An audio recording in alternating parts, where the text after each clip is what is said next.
আসসালামু আলাইকুম। নতুন আরও একটি ভিডিওতে আপনাদের সবাইকে স্বাগতম। আপনারা ইতিমধ্যেই জেনে গেছেন যে ফারাক্কার বাঁধ আবার খুলে দেওয়া হয়েছে। ১০৯টি গেট খুলে দেওয়া হয়েছে। এই গেট দিয়ে যে পরিমাণ পানি বাংলাদেশে প্রবাহিত হচ্ছে, তাতে আশঙ্কা করা যাচ্ছে যে এখন উত্তরবঙ্গ প্লাবিত হবে। এবং আপনারা দেখছেন যে পরিমাণ পানি এবং পানির যে স্রোত, কি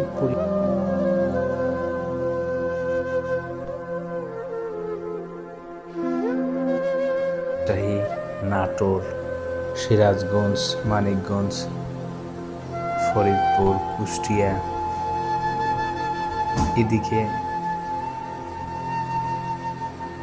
বন্যা হওয়ার আশঙ্কা করা যাচ্ছে।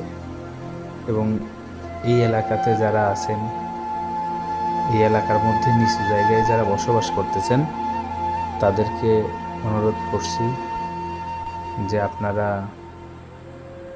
উঁচু কোনো স্থানে গিয়ে আপাতত থাকেন। দেখেন, ড্রোন দিয়ে ভিডিও করা হচ্ছে।